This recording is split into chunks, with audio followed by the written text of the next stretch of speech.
Hello, everybody. Welcome all over again into the next step that we are taking forward as we move towards our journey of molecular biology. This video will focus on two classic experiments which talks about something that is called as transforming principle. What is the outcome of this topic? The outcome is that all of us will understand the S.F. Griffith's experiment on transforming principle and its interpretation. We will also be able to take a detailed note on Avery, McLeod and McCarthy's experiment and its interpretation. We will be able to grasp the concept of transformation, which is one of an interesting concept of molecular biology. If you were to define transformation, the definition would be a cell's ability to take up DNA from its surrounding is what actually transformation is. And of course, through this two classical experiments, we come to know that DNA as a biomolecule has the ability to store information, and it also could be the genetic material. We will first focus on S.F. Griffith's experiment. This goes back to late 1920s. Post the World War, Spanish influenza pandemic prevailed, and pneumonia was one of the causes of the fatalities of this pandemic. S.F. Griffith, being a doctor, he designed an experiment to actually look at developing a vaccine to prevent the spread of this pandemic. What he did is he collected samples from several patients, and on growing these samples in blood agar, petri plates, he found several strains present. Of that, type 1, 2, and 3 were most prevalent.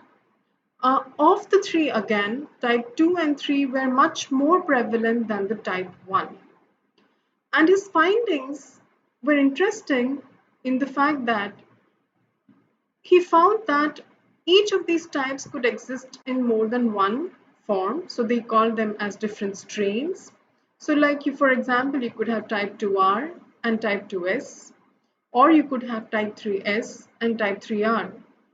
So it made him believe that one form may become another form.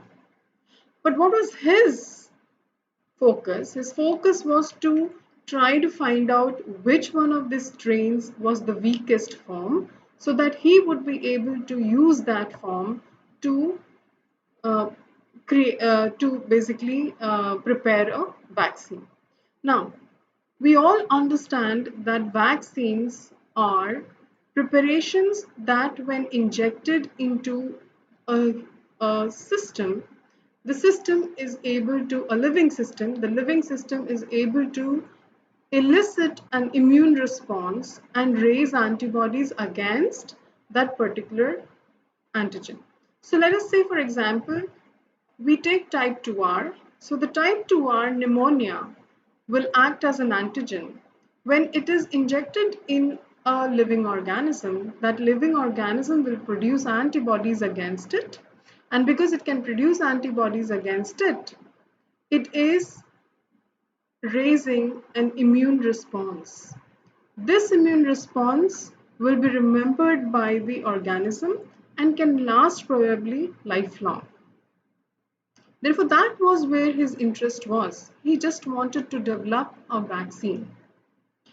Now, in the process of doing so, he found, when he was studying these strains, he found that there were two different strains, as I mentioned earlier. One was the R strain and the other was the S strain. When he studied the colonies that are present in the blood agar plates, he found that the colonies had different morphological characteristics. The ones that had a smooth margin were termed as the S strain, and the ones that had a rough margin, that is an undulated margin, were termed as the rough strain.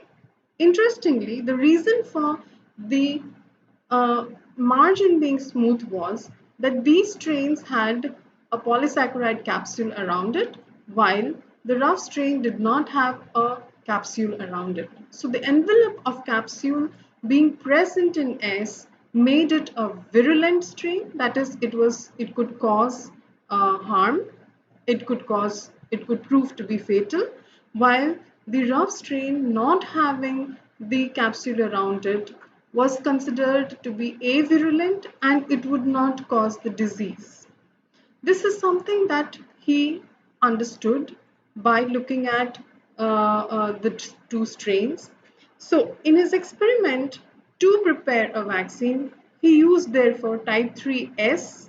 The type 3S, as we see, is virulent, and the type 2R, which according to the study was that it was avirulent.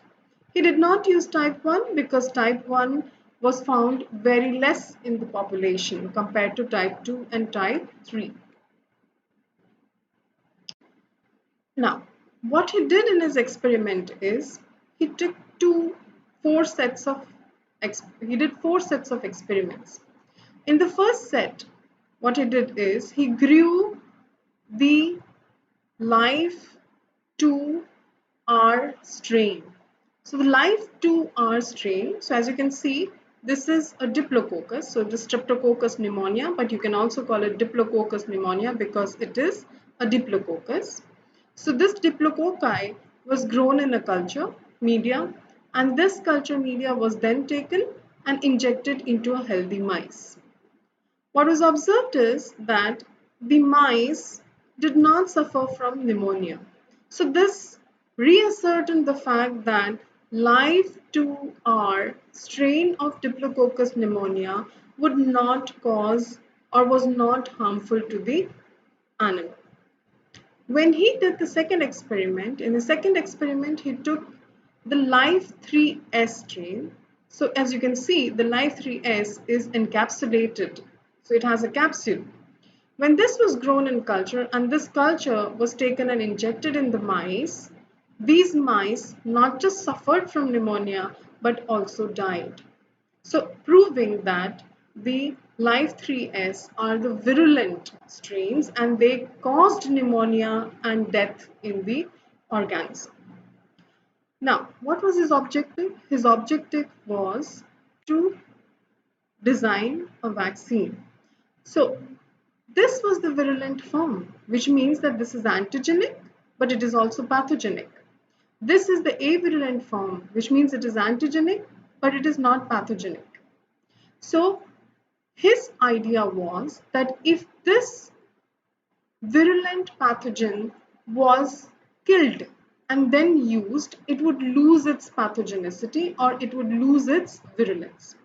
So therefore, he took the live 3S and treated it to high temperature and killed it. So heat killed the live 3S to get heat killed 3S. Now these were, so this heat killing was done after the live 3R were grown. Once they were grown, this entire culture was heated, and on heating, these were considered to be heat killed. So when this heat killed S strain was injected in the mice, what was observed is that the heat killed form of the live 3S could now no longer cause the death of the organism. There may be mild symptoms of pneumonia, but it was not virulent enough to cause the death of the organism. So for him, as a doctor who was looking for a vaccine, this becomes a good antigen that can be used in the vaccine. Now, therefore, his objective was that in the population, if you get an immune response or you get vaccinated against both the virulent and the avirulent form, you cut down on the fact that one form of the pneumonia could get, the diplococcus could get converted to another form. So therefore, his vaccine was prepared using the live 2R, which is the avirulent form, and the the heat killed 3s, which is the avirulent form again. So what he expected is that when these were injected into mice, the mice would survive and would elicit an immune response because neither of the two individually are pathogenic. So therefore, since it was not pathogenic, this could act as a vaccine and the mice could form antibodies against this, and that is what he wanted to check. When this culture, which contained both the live 2R and the heat killed S, was injected into mice, the mice died. Now, this was a very surprising result. When he found that the mice died, what he did is he collected blood from the dead mice and cultivated them in blood agar plates. On checking the colonies that grew in the blood agar plates, he found that there were colonies for both live 2R and live 2S. So he found that there were both rough strains as well as smooth strains. Whereas if one goes to see, the original had no live S. But when you got in the Petri plate, you got live S. Therefore, that was one of the most perplexing things. His interpretation was that there is something in the heat killed S that could transform the live R into live S. And when this live S is present in the dead mice, when injected in the mouse died. So, therefore, the interpretation is that some transforming principle from the heat killed S is able to transform live R into live S. Now, this was again ascertained on blood agar plates. Well, he had antibodies against live S. So, when he used antibodies against live S, they went and actually bound to the live 2R, live 2S, which was obtained here in this plate. So, coming back to this, is that he was able to understand that there is something that is transforming live R to live S, but he was not able to answer what is it that is able to transform live R into live S. So he did understand one fact, that the morphology that live R had, of that being a rough strain, was transformed into a smooth strain. So morphologically, now a live R becomes a live S. So there is a change in the morphology. So this could only be because of the presence of a capsule around that is formed after this transforming principle is transferred to the live R. So therefore, there is something that is enabling the live R strain to form a capsule around it to become a S strain. So this classical experiment of S.F. Griffith is telling what? It is actually indicating that there is a concept of transformation when live R takes up something from outside, that live R is able to change its characteristic into a smooth strain. So it is able to what it could not synthesize. Live R did not have a capsule around it. Now could actually form a capsule around it. So a virulent live R is now converted into a virulent live S. So this was the interpretation of S.F. Griffith's experiment. But as mentioned earlier, we are not sure what is this transforming principle. After about 16 years of S.F. Griffith's experiment, these three scientists, Oswald Avery, Colin MacLeod, and Macklin McCarthy, took forward S.F. Griffith's experiment to actually identify what is the transforming principle, which molecule is that mystery molecule that is able to actually convert live R into live S. So what is the approach of the experiment that they designed? Their approach was that it is one of the biomolecules that would be responsible for being the transforming principle. Which are the biomolecules present? You have polysaccharides, you have proteins, you have lipids, you have DNA, you have RNA. These are the major biomolecules that are present in a cell. So it could be one of them that is the transforming principle, and their idea was to understand which one of these was actually the transforming principle. So the question arose is how is it that you could, which would be the biomolecule that is the transforming principle? Now, it was very well understood from SF Griffith's experiment that the transforming principle is present in the heat-killed S stream.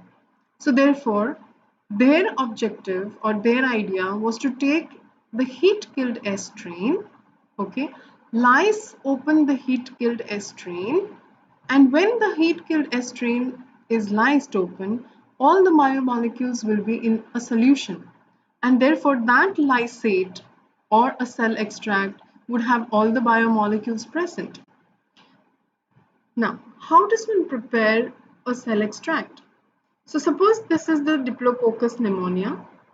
The cell wall and the cell membrane of the bacteria is broken, is lysed, and when that happens, you have all the biomolecules present in the solution.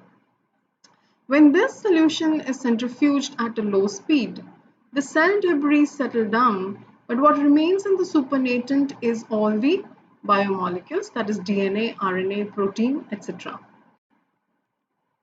So their idea was that if one by one you could eliminate individual biomolecules from the cell lysate, you would be able to identify which of the biomolecule is actually the transforming principle. So what is their expectation? Their expectation is if a biomolecule is eliminated and on elimination of that biomolecule, live R is not converted to live S, then that is the transforming principle.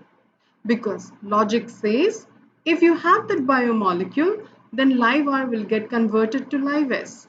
However, if you do not have the biomolecule, then live R will not get converted or get transformed to live S. So that was the logic. So interestingly, most of their experiments were carried out in test tubes using just cell extracts and enzymes. So what did they consider? They considered polysaccharides, they considered lipids, proteins, RNA, and DNA. And then they decided that one by one they would eliminate all of them in the cell extract. But how? They divided the cell extract into 5 different tubes. After dividing the extract into 5 different tubes, what they did is, in the first tube, they added an enzyme that would destroy polysaccharides. So this extract will contain lipids, proteins, RNA, and DNA, but not polysaccharides. In the second tube, they added an enzyme that would destroy lipids. So what would this extract contain? All other biomolecules except the lipids. Similarly, they treated the enzymes for proteins. Proteins was destroyed. So you had everything else except the proteins in this test tube. Here you would have everything else except the RNA. And in the last one, you would have everything else except the DNA. So look at the fact that from the cell extract, one of the biomolecules was being eliminated. That was what their logic was. Once that was done, so this is what is happening. The polysaccharides are eliminated. From here, the lipids are eliminated. From the third tube, proteins are eliminated. From the fourth tube, RNA is eliminated. And from the fifth tube, you have the DNA that is eliminated. Now, the first tube is incubated, or the live R is added to the first tube. And then you allow the live R to remain in this tube for some time. What was the logic? The logic is that live R can take up one of the biomolecules that is present in this extract. Same way, live R was added in this and incubated. Live R was added in this and incubated. Live R was added in this and incubated. And live R was added in this and incubated. Now, they had to find out which one of the biomolecule actually converted live R into live S. So how does one find out whether live S has been formed or not? So for that, what they did is they used antibodies against the S strain. So they had specific antibodies that could only bind to live S. So if the live S strain is present, then it would bind to the antibody and there would be aggregation and agglutination. That is the concept. Now in all these test tubes, in all these sets, what was observed is that when polysaccharides were eliminated, live R got converted to live S, which means agglutination was observed in this. When lipids were removed, live R still got converted to live S, which means agglutination happened. When proteins were removed, live R got converted to live S, and therefore there was an indication that agglutination is present. When RNA was removed, live R still got converted into live S due to agglutination present, and this also shows therefore that. But when DNA was removed, it was found that live R did not get converted into live S. So in this tube, they found no agglutination. They would have found agglutination only if live S is there. However, this was the only tube in which the live R were not transformed into live S. So we go back to this. If a biomolecule is eliminated and transformation of live R to live S did not happen, that biomolecule was the transforming principle. Therefore, when DNA is eliminated, live R did not get converted to live S, and therefore DNA would be the transforming principle. This is what their experiment told them. But they wanted to confirm whether this was really the case or not. So what was done is they tried doing the same thing, but now instead of agglutination, they actually injected the live R that was exposed to the extract to see what would happen. So they repeated their experiment in such a way that they took the heat-killed S strain again and lysed the cells to get an extract. This extract was divided into 5 test tubes again. In the first, the polysaccharides were destroyed. After the polysaccharides were destroyed in this, live R was incubated with this. This was then injected into mice, and what was observed is that the mice died, which means that live R gets converted to live S, and since live S is present, the mice suffers from pneumonia and dies. The same was observed when lipid was destroyed, RNA was destroyed, and protein was destroyed. So when these were eliminated, the live R that was present in this in the cell extract were transformed to live S, and when injected in healthy mice, the healthy mice suffered from pneumonia and died. So, however, in the 5th test tube, where they added an enzyme to destroy the DNA, in this, therefore, what we are eliminating is the DNA, and you have all the other components present, that is polysaccharides, lipid, RNA, and protein. When the live R present in this extract was injected into a healthy mice, the mice survived. And from this mice, no live S strain was recovered. So what they found in this test tube studies, in the lab stage, they were able to confirm when they used the in vivo studies. So these 2 experiments suggested the same thing, but they were still not very convinced, and they said let's do another experiment to see if we get the same results. So what they did is that now they took the heat-killed S strain, and from the heat-killed S strain, they purified the DNA.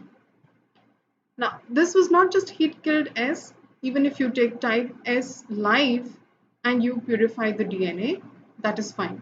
So they purified the DNA from the type S strain. So what they are taking is a DNA that is responsible for forming the capsule around the bacteria. Now, once that was done, so their concern was now only with DNA, because from the previous two experiments, what they found is that DNA was the transforming principle. So now they only focused on DNA. Having isolated and purified the DNA, now what they did is they treated this DNA with these enzymes. So they divided this into again 1, 2, 3, 4, and 5. One of the tubes was a control tube. That means in this control tube, no DNA was added that was purified from the S strain. In this, there was no DNA added. What was there is only the live R. In this, the live R is with the DNA that was purified from the S strain. In this, you had the live R with the DNA plus the DNAs. So now what they are doing is the DNA that they got from the type S strain, they added over here, but they also added DNAs. When they added DNAs, what is it? The DNAs is going to destroy the DNA or remove the DNA. So it would be equivalent to the control. It would be equivalent to the control where you have no DNA. And here after you treat it with DNAs, you would again have no DNA. In this tube, what they added is RNAs. This was to only ensure that if there is any contamination of RNA present, that is when they isolated DNA, if there is RNA along with DNA, they wanted to remove all traces of RNA. So therefore they treated it with RNAs. They have the DNA and they have the live R. And in the last, they also used protease to ensure that there is no protein from the live S strain. From all of this, therefore, now what is it that they wanted to see? They wanted to see whether the live R is becoming live S. So they used the antibodies that they had used earlier. The antibodies were specific to bind to live S. So what was observed is here you had no agglutination. Why no agglutination? Because the live R did not get converted to live S. In this, there was agglutination. Why was there agglutination? Because the live R was transformed to live S. And so the antibodies bound to the live S and there was agglutination observed. When DNA was used and there was no DNA, again what was observed is no agglutination. Why? Because no live S was formed. When RNAs was removed and there was DNA, one could find smooth the live S strain being formed. So there was agglutination here. Similarly, in this there was agglutination here. So this experiment too confirmed what? That the DNA is responsible for transforming a live R into live S. Therefore, what are the conclusions of both these classical experiments? First, one form of streptococci could get transformed to another form. Second, the live R strains, which are avirulent, that means they would not cause the death of the organism, was transformed into the live S strain. The live S strains are virulent, therefore they would cause pneumonia and also death of the organism. The polysaccharide coat, which is not present on the live R, was formed on the live R, making it live S. That means that the transforming principle was enabling a live R to form a capsule around it so that it becomes live S. Here, what we understand therefore is that from their experiment they understood that DNA was the transforming principle. In other words, DNA has the information to make the capsule. And so, when the live R takes up DNA, that live R now has got the information to produce the capsule around it, and therefore it gets converted to live S. So, the transforming principle from the heat killed S could be taken up by the live R, which gave the live R information to form the polysaccharide coat. So, the biomolecule identified to be able to give this information is DNA. It is what I repeated again. And therefore, the transforming principle is DNA, which is also the genetic material because it has the information to transform or to give an extra characteristic to the cell that took up this DNA. With this, therefore, what the two classical experiments have basically tried to say is that there is a concept of transformation, and that concept of transformation is because of DNA, and therefore Avery, MacLeod, and McCarthy suggested that DNA is the genetic material. Thank you.